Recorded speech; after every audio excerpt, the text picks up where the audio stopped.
And welcome back. Now on Nutrition today, we have certified nutrition health coach, Omolola Ajilola, whose focus is on disease prevention and healing of the body through nutrition. Now, she's here today to discuss, well, last week we started a talk on gut health, and hopefully we can round that off today, and also maybe still have a look at nutrition beyond food. How you doing, Omolola? I'm doing well, thank you. So let's just go over what we talked about last week regarding gut health, so just to bring everybody up to speed on it. So we just basically talked about the good bacteria in our digestive system and the bad bacteria and what they do. So today I want us to really look at how the gut health, the microbiome, those are the bacteria in our guts, really affect our immune system. Because a lot of times people talk about eating vitamin C rich food to boost your immune system, but the truth is that about 70 to 80% of our immune system is in our digestive tract. And so there is a mutually beneficial relationship between the immune system and the microbiome. The microbiome has the ability to talk to the immune system, help regulate it, help to make new immune cells. They create molecular signals that is sent to the immune system. And in turn, the immune system is aware that there are certain pathogens that they can't, that they can attack bad bacteria, which the good bacteria talks to them about. And also, it tells them, okay, so these are the good guys, this is what you should look out for, don't attack them, so that we can have different strains of bacteria. There are over 1,000 different strains of good bacteria, and there's so many bad bacteria as well. Now, the balance has to be tipped in favor of the good bacteria, so that we can have, you know, good health. Because so how does this work, though? Because sometimes it seems like when you look at all the things that you need to do to ensure that you have good gut health, it just feels like a lot of work. You have to be making choices here, buying this, and some people have complained that it's also pretty expensive to do. So if you're looking at grains and vegetables and, you know, a good balance across all your meals, it just feels like a lot of people can't afford to consistently eat a balanced diet. What would you advise in that kind of instance? I mean, what exactly is balanced diet? I mean, really, it's about eating healthy food that is unprocessed. Things like unripe plantain, they contain resistant starch that feed the gut bacteria, because you need to feed them to be healthy.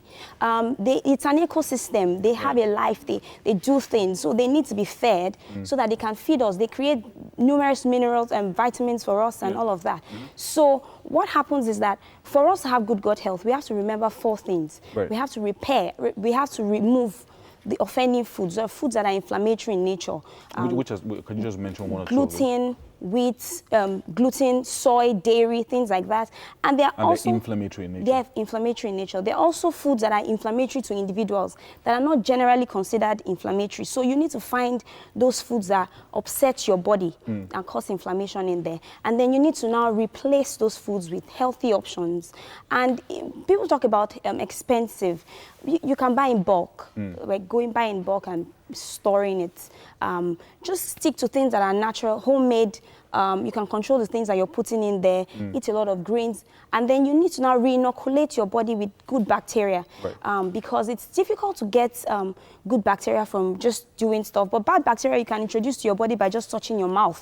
But the good bacteria you need to get into your body by eating fermented foods. So that's how you re-inoculate your digestive system. Things like yogurt. Yes, things like yogurt, things like sauerkraut. Sauerkraut is fermented cabbage. Things like kimchi. Those are the kind of things that will re-inoculate the body with good bacteria. With good bacteria. Yes, and the last thing you need to do is to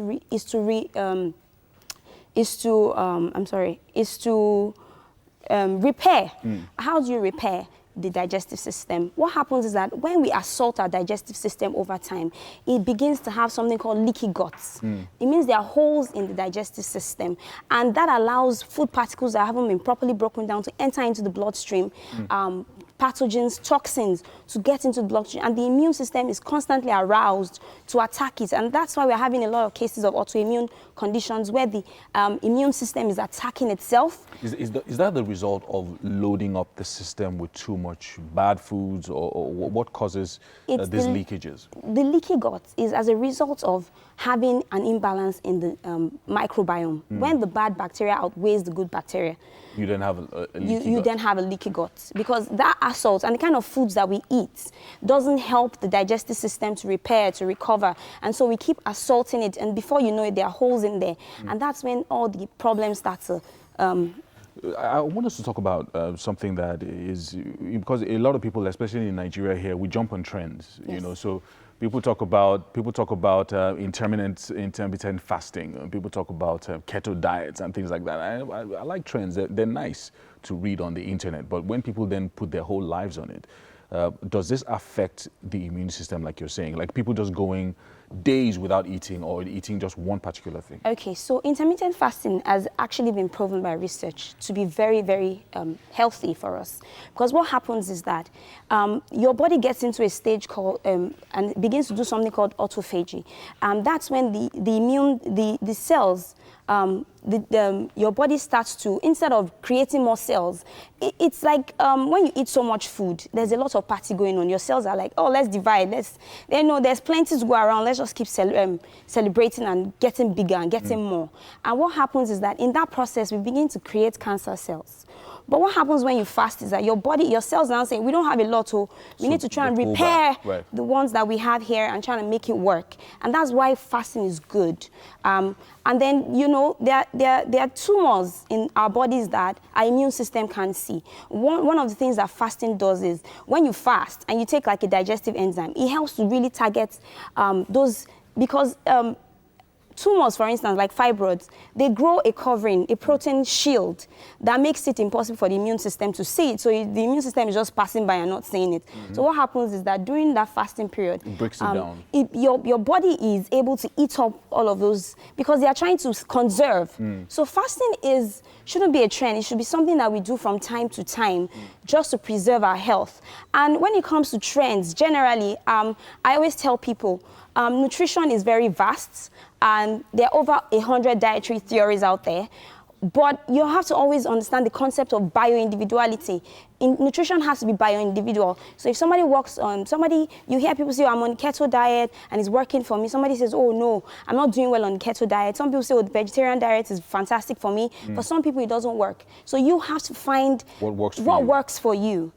Because it's work with a nutritionist and probably work with a nutritionist as well, because there's just a lot of information on the internet and people you're just doing so many different things and you're not doing it right.